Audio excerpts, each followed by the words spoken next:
Mercedes in trouble. Although Mercedes came close to winning their first Formula One race this season at the Dutch Grand Prix, the team ultimately could not prevail over Max Verstappen and Red Bull. The race was won by a faster car and a stronger strategy, but the question remains as to why Mercedes has not been able to win a race so far this season. Is this the end of Mercedes? Is Lewis Hamilton's career in trouble? Let's find out. Stay tuned.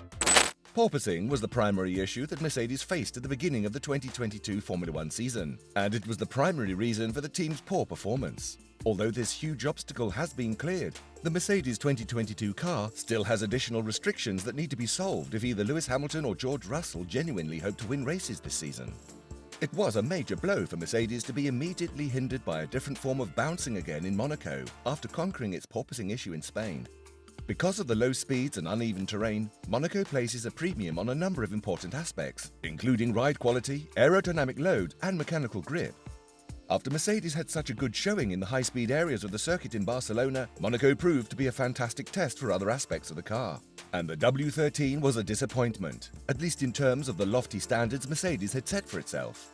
At the beginning of the Monaco GP weekend, the vehicle was bottoming out, and at the right height it required to be driven at to avoid the worst of that, it just wasn't producing enough downforce. It still has a terrible ride quality, which appears to be a hangover from the intrinsic rigidity of the car. This was something that was brought to the attention of the team by the drivers at the very first pre-season test that was held in Spain. And now that the porpoising issue has been resolved, Mercedes should make its first meaningful upgrade after addressing the issue in an effort to improve the ride quality of the vehicle. Although this issue in Monaco didn't completely catch Mercedes off guard because the team were aware that its vehicle still had some innate flaws, the severity of the problem was much worse than anyone had anticipated. Because all of Mercedes' time and attention has been directed towards correcting the porpoising, the team has not been able to make significant headway in addressing its flaws.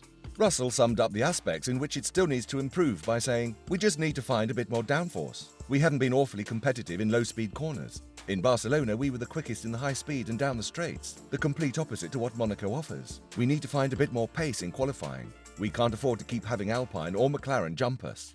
To put it another way, Mercedes needs to develop a platform that is superior in terms of both its mechanical and aerodynamic properties. Mercedes hasn't evolved its car much beyond what it showed in testing before the season began.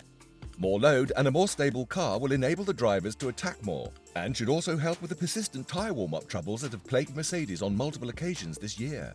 These problems have plagued Mercedes on various occasions.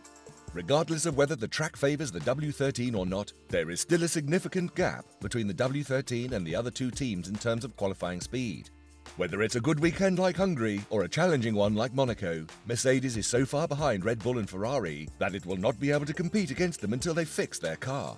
The current performance gap between Mercedes and Ferrari has been described as extremely annoying by team head Toto Wolff, which is perhaps an understatement.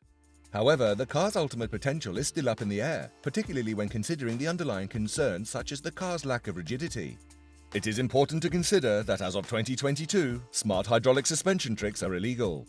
This was a field in which Mercedes had a history of excelling, as evidenced by the fact that the inertia dampeners it ran front and rear on last year's car were essentially responsible for doing the work of controlling any bouncing, despite the fact that the springs themselves had very little travel.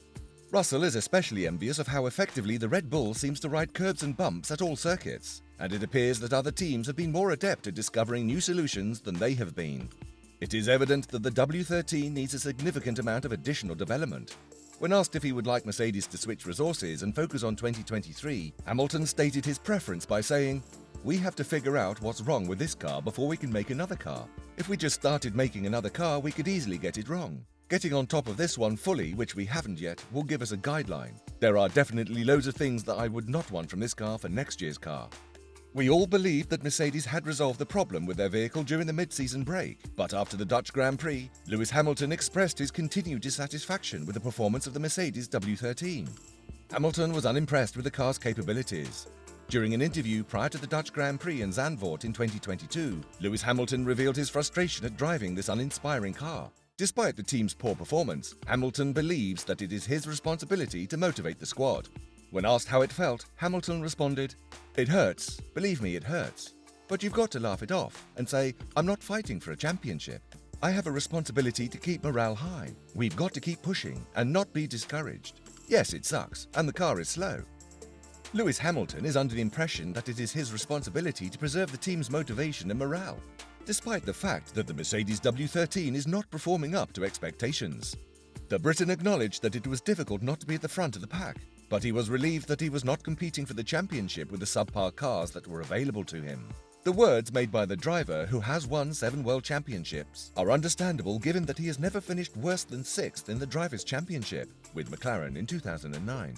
Lewis Hamilton remained hopeful that the team would be able to bring in changes that would remedy the car's problems, although he was hesitant to call the performance of the Mercedes W13 a disappointment. The British man, on the other hand, did not think much of the vehicle. Toto Wolff has also stated that Mercedes has been having trouble determining the path to take when developing its new car for 2023.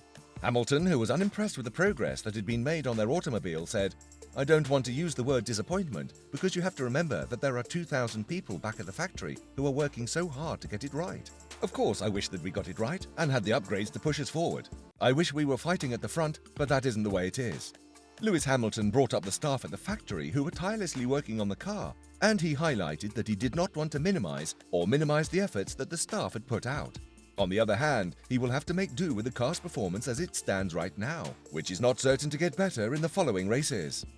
Due to the flawless performance of Verstappen and Red Bull in almost every Grand Prix, it is difficult to conceive that Mercedes can win any race this season. Nonetheless, there are strong hints that the 8-time manufacturers' champions are very close to winning again. Lewis Hamilton and Mercedes have had a good winning record in Singapore. Can they capitalize on that to win their first race this season? If they avoid strategic blunders, they can work on their car to suit the high downward track in Singapore. Will things change in the remaining races this season? Will Mercedes be able to win a race before the end of this season? Those are the questions that many are asking. What's your thought on these? Let us know in the comment section below. That will be all for today's video. Thanks for staying tuned.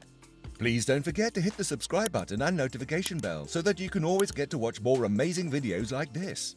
See you in the next video. Bye!